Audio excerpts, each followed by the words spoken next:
We are from Group 10 going to present about the rhetoric of the text. Let me introduce you the members. The first one is Made Miranti Khairunisha. The second one is Sayyid Arsad Al-Hinwan. And the last one is me, Syafira Dumarani. The definition of rhetoric of the text. Rhetoric of the text is a part called rhetorical situation, which is a situation or circumstances in which someone must persuade an audience to do something, to change their minds, influence them, etc. Rhetoric commonly used as the art of persuasion, and rhetoric is everywhere that can be involved in any kind of text, including speech, written word, image, movies, documentaries, news, and more. Meaning can change based on when, where, and why a text was produced, and meaning can change depending on who reads the text. Rhetorical situation can affect the meaning of a text because it may have been written for a specific reason or for a specific audience in a specific place and during a specific time. The history of rhetoric is established by Aristotle, who defined it as an ability in each particular case to see the available means of persuasion. Aristotle explained how rhetoric functions use five core concepts: logos, ethos, pathos, kairos, and telos, and much of rhetoric as we know it today is still based on this principle. In the last few centuries, the definition of rhetoric has shifted to encompass pretty much any situation in which people exchange ideas.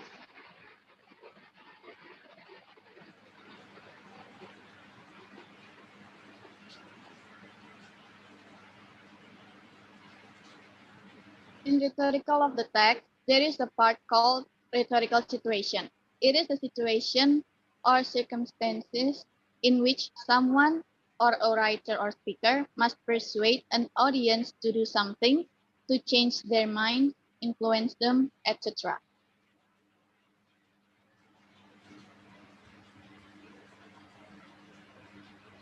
The elements of rhetorical situation are the text, the author, the audience, the purposes, and the setting. The first one is the text. The text is the actual communication, whether written or spoken. And the second one, the author, which is the person who creates a specific communication. The third one is audience, who is the recipient of a communication. The purpose is the various reasons for authors and audience to engage in communication. And the last one is the setting, which is the time, place, and environment that surround a particular communication.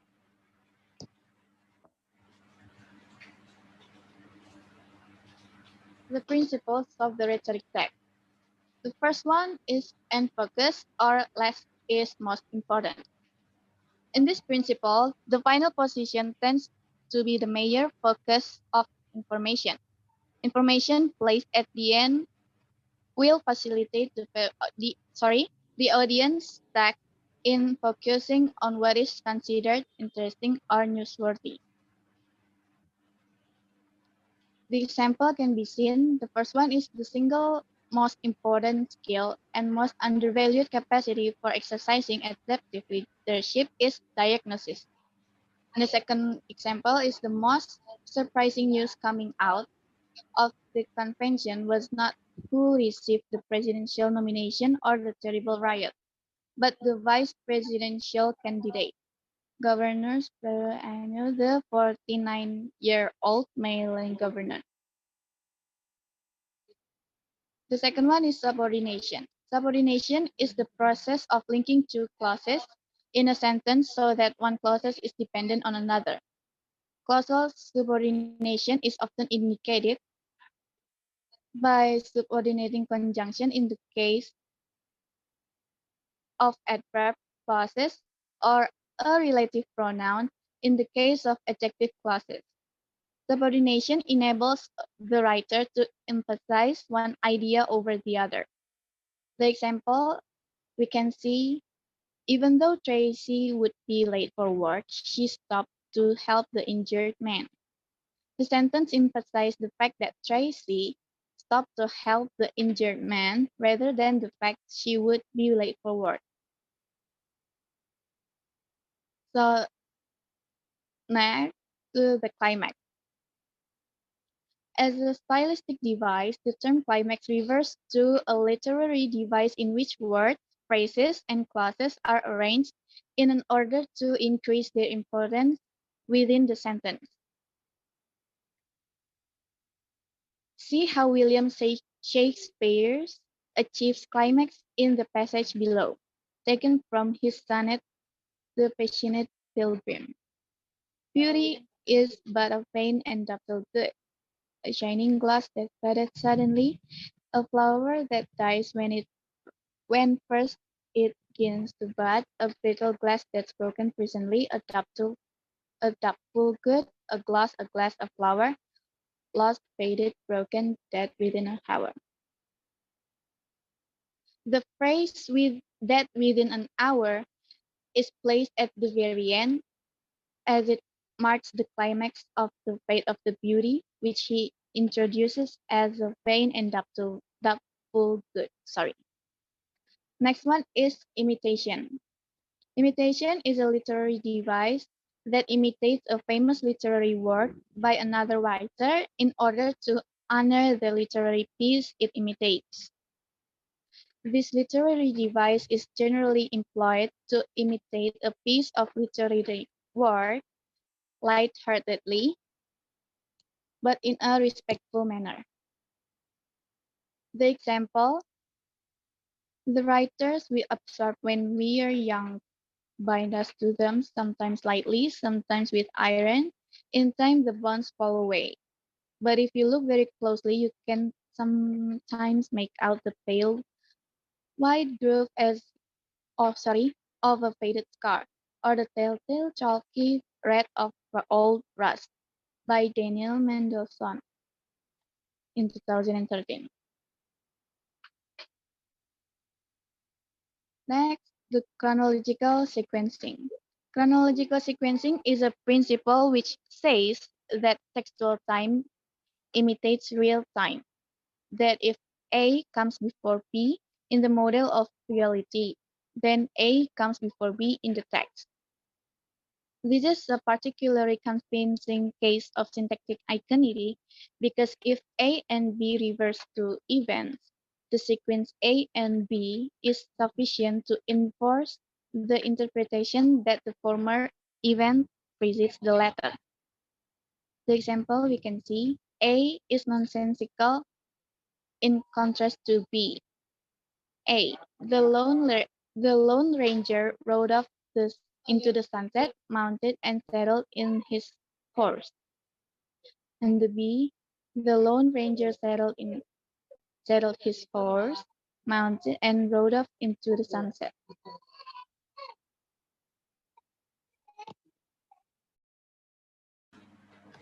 Okay, I'll continue the presentation. The next one is psychological sequencing. Psychological sequencing is a principle where textual order reflects the order in which impressions occur in the mind. It covers the imitation of a fictional narrator's or reflector's thought process. For example, she saw there an object. The object was the gallows. She was afraid of the gallows. An example is he saw partly on the ceiling and partly on the wall the moving shadow of an arm with a clenched hand holding a carving knife. It flickered up and down. Its movements were leisurely.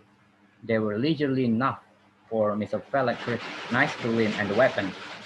They were leisurely enough for him to take in the full meaning of the thought portent, and to test the flavor of death rising in his gorge. His wife had gone raving mad, murdering mad. They were, they were leisurely enough for the first paralyzing effect of this discovery to pass away before resolute determination to come out victorious from the ghastly struggle with the armed lunatic. They were leisurely enough for Mr. Fellow to elaborate a plan of defense involving a dash behind the table, and the felling of the woman to the ground with a heavy wooden chair. But they were not leisurely enough to allow Mr. Furlock the time to move either hand or foot. The knife was already in, planted in his breast. As you can see, almost all the ideas in here are likely to occur inside the narrator's or reflector's thought. The next one is juxtaposition. Juxtaposition is the placement of two or more things side by side, often in order to bring out their differences. Juxtaposition can occur in literature between characters, settings, events, ideas, or action in order to encourage readers to compare and contrast the entities. For example, uh, a butler spends his day in a beautiful mansion, dressed in a tuxedo, but returns home to his close-sized apartment in a random part of town. The example mentioned juxtaposed two settings, a wealthy person's mansion and a poor butler's apartment. The juxtaposition serves to highlight just how different the butler's quality of living is from his employer's. The next one is transition. Transition refers to a language that's brief and to the point. To be effective, concise writing must deliver a clear message using an economy of words. Concise writing doesn't waste time with circumlocution, padding, or verbosity. Repetition, unnecessary jargon, and needless details are to be avoided. For example, this text, before being concise, is the ability of different bird species to eat nuts and larger seeds depends on their beak, style, and shape. The form of beak dictates function. The beaks of nut-eating bird must be powerful enough to break holes and shape to hold the fruit as the bird eats. Birds that eat mainly fruit or leaves may not be able to eat nuts due to their beaks are being smaller and less forceful. And this is the text after being concise. Some birds can eat nuts and seeds, others can't. The deciding factor is the size and shape of their beaks. Nut and seed-eating birds have powerful curved beaks to hold fruit and crush whole. Species that eat mainly fruit and leaves have smaller, weaker beaks. The next one is elegant variation. Elegant variation is the use of synonyms in speech or writing, motivated by a desire to improve of harmony and compositional tone. Its advocates consider parallel structure to be monotonous, but most modern English styles portray elegant variation due to its tendency to draw undue attention itself or create ambiguity, metaphor, or inaccurate humor. It is considered particularly problematic in legal writing, scientific writing, and other technical writing. For example, in the King's English, page 189, Polo described a report of an art auction from the Westminster Gazette, which within 20 lines described sales of pictures using 11 synonyms for sold for various sums, which is made, fetch, change hands for, went for, produced, elicited, drew, fell at, accounted for, realized, were knocked down for. Also, it is not clear which of these words imply equivalent suffix at the cell. Next one, and the last one is expressive repetition. This principle, this principle favors the use of formal repetition even where the alternative reduction would be possible and acceptable. For example, she saw there an object. The object was the gallows. She was afraid of the gallows. The repetition of the gallows here is all the most striking because it appears dysfunctional in two ways. It resists both the principle of reduction and the principle of emphasis. According to normal convention, the second occurrence of the gallows can bear no full stress because it is old information. Okay, I will continue to explain about the rhetorical devices. First, the definition of rhetorical devices. Rhetorical devices or persuasive devices, or we can say it stylistic devices, is a technique that an author or speaker uses to convey to the listener or reader a meaning with the goal of persuading them towards considering a topic from a perspective. Using language designed to encourage or provoke an emotional display of a given perspective of action. Rhetorical devices evoke an emotional response in the audience through use the language, but that is not their primary purpose. Rather, by doing so, they seek to make a position or argument more compelling than it would be otherwise be. Next, the types of rhetorical devices. First, rhetorical question. Rhetorical question is a question that is not asked in order to receive an answer from the audience or reader. It's just posed to make a point. Sometimes a rhetorical question will just be left open, but other times the speaker will immediately go on to answer it. In either case, no answer from the audience is expected. For example, want to order food? And the second is, sure, why not? You've probably used this rhetorical question before. Rather than just saying yeah, you ask a question. But the question is entirely rhetorical. Imagine if someone actually responded by explaining why you shouldn't order a pizza. You might suspect that they miss your point. The second is allusion. Allusion is a brief and indirect reference to a person, place, thing, or idea of historical, cultural, literary, or political significance. It does not describe in detail to the person or thing to which it refers. It's just passing comment, and the writer expects the reader to possess enough knowledge to spot the allusion and grasp its importance in a text. The use of allusions are not confined to literature alone. Their occurrence is fairly common in our daily speech. Look at some common allusion examples in everyday life. First, don't act like a Romeo in front of her. Romeo is a reference to Shakespeare's Romeo, a passionate lover of Juliet in Romeo and Juliet. And the second is, hey, guess who the new Newton of our school is? Newton means a genius student, alludes to famous scientist Isaac Newton. The next is repetition. Repetition is a literary device that involves intentionally using a word or phrase for effect two or more times in a speech or written word. For repetition to be noticeable, the words or phrases should be repeated within close proximity of each other.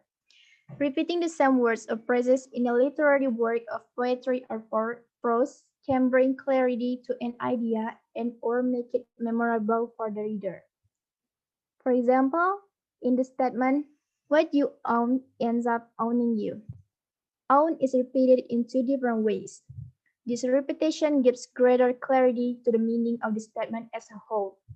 Customers often believe that they have power over what they acquire since they own it. However, the power of ownership over things is misleading in that often our things have power over us. What we acquire can limit and influence our lives in negative ways, such that our things are owning us. Therefore, repetition in this statement creates a clear meaning of the concept as well as making it memorable for the reader. The next is parallel structure. Parallel structure is a stylistic device and a grammatical construction having two or more clauses, phrases, or words with similar grammatical form and length. It is similar to parallelism. In parallel structure, sentences have a series of phrases or clauses, which starts and end in almost a similar fashion by keeping the rhythm of the lines. These structures are repetitions that offer an enjoyable time for the readers to absorb and understand ideas, facts, and concepts. We can see in the example of parallel structure. Many people like riding, hiking, biking, and swimming. All of the words is ending by verb ing. The second is the teacher told the students that they need to get up early in the morning, that they need to sleep properly, and that they need to eat properly.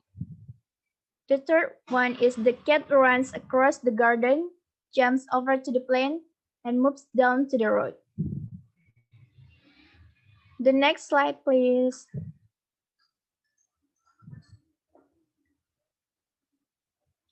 The next is ethos. Ethos is a way of appealing to an audience by showing one's credibility and ethical character. This is one of the three modes of persuasion in rhetoric, as it is distinguished by Aristotle. The other two being pathos and logos. In modern usage, ethos also refers to the specific guiding beliefs or ideals that can be found in an individual, a culture, community, or ideology. In this case, ethos is the spirit that motivates ideas and custom in one of these groups. Many politicians want to establish their credibility when they address an audience, and thus they use ethos examples in their speeches to do so. For example, a speech of American President Ronald Reagan. I have used the words they and their in speaking of these heroes. I could say you and your because I am addressing the heroes of whom I speak, you, the citizen of this blessed land. Your dreams, your hopes, your goals are going to be dreams, the hopes, and the goals of these administrations. So help me God. Ronald Reagan, 1981.